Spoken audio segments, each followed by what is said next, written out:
This Torah class is brought to you by TorahAnytime.com.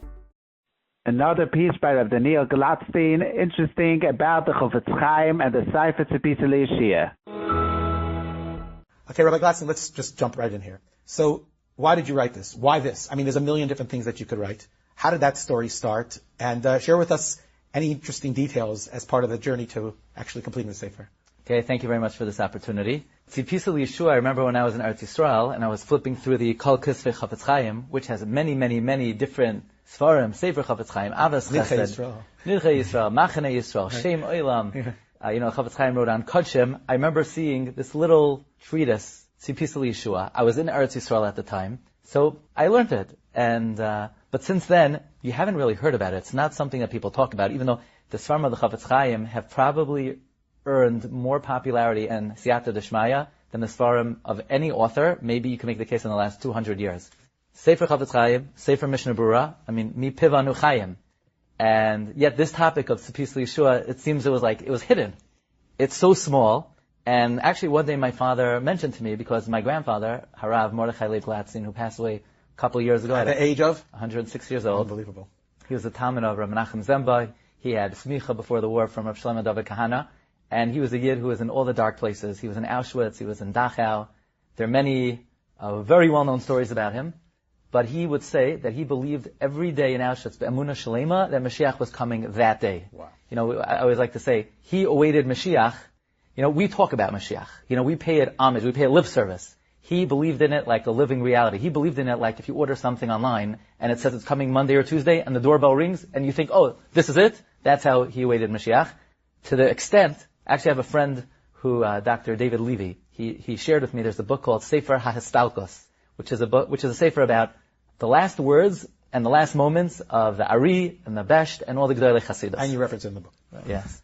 And so my grandfather, it was the first day of Pesach, and my father asked him, Tati, is everything okay? And he said, I'm waiting for Mashiach, and he had Misas Nashika. Those were his last words.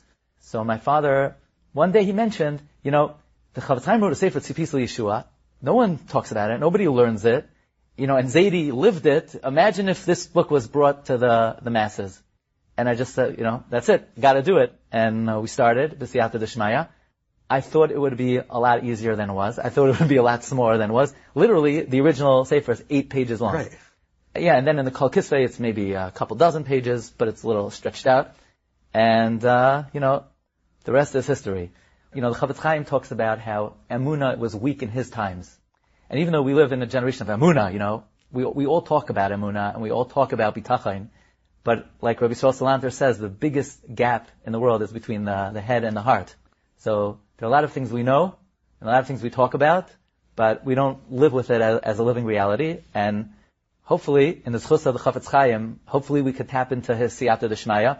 The Tzipisa Yeshua seems to have first been published in the year 1913, approximately, as a supplement to the Hamodia magazine. Wow. And but more than that, like we say, just like the Mashiach is somewhat concealed, the original printing of Chofetz Chaim was somewhat concealed. Now, what's amazing is what Chofetz Chaim son-in-law says, that the Chofetz Chaim couldn't publish it because of censorship. What does that mean, censorship? Okay, so we were in Vilna. So I was doing research about the life of the Chofetz Chaim. So there's a chapter, ArtScroll translated Rabbi Moses Yashar's biography on the Chofetz Chaim. So he has a chapter there on censorship. So I said, okay, I gotta see what that's all about. When the Chofetz Chaim came with his very first publication as a younger person to Vilna to publish Sefer Chofetz Chaim, he met up with a guy, Joshua Steinberg, who's the official Russian censor. And I think that's one of the great ironies of history, that this censor, Joshua Steinberg, meets up with Chofetz Chaim. Joshua Steinberg is one of the most notable maskilim in Vilna. He's the son-in-law of the notorious Adam HaKohen Levinson, who is the father of the maskilim in Lithuania. When the Chofetz Chaim was a young boy, he came to learn in a Beis Medrash in Vilna. There was a man there, Adam HaKohen Levinson, who was a scholar, but a maskil.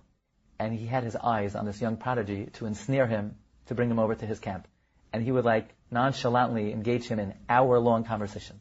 And a water carrier sees this young boy, from a traditional family, speaking to Levinson. He said, well, what's the matter with you? Why are you speaking to this guy? Don't you know? Now, it's interesting to me. Don't you know that he's a maskil? He's a flagrant violator of halacha. It's interesting that the Chofetz Chaim was choishesh for that lashon hara. He was Makabel. He was makabel. And Makabel. I know, but he was choishesh, yeah? And he ran out of town. Chofetz Chaim, his whole life would say that he owes his entire life to that simple water carrier. Now, if you walk in the streets of Vilna today, there's a bronze-plated statue of a water carrier.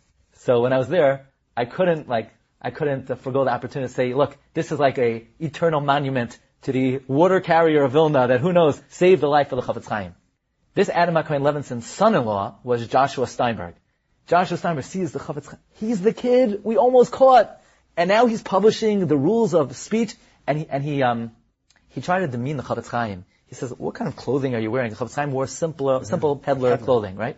He didn't have stoltzy clothing, you know? And he said, no Ferragamo. No. He said, look at yourself. This is all you want out of your life. And at one time, Chofetz Chaim was talking about Jews and Gentiles. He said the word lahavdil. And Steinberg said, lahavdil, there's no havdalah. All of mankind, we're all equal.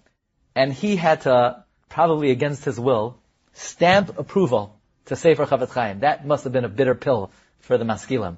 But you can imagine, if the word lahavdil vexed the sentiments of the Maskilim, then a Sefer about the redemption of the Jewish people and our return to Eretz Yisrael and building Beis HaMikdash didn't have a chance. No, this is not passing censorship. So I don't have any proof. I tried to find out what was the censorship issue, but it's not hard to imagine what the censorship issue was.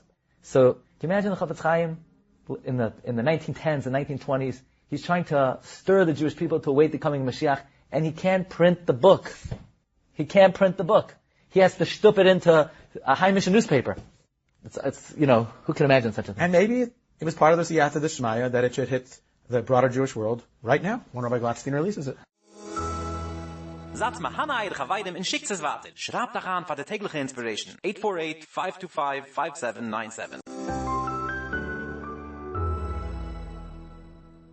You've just experienced another Torah class brought to you by TorahAnytime.com.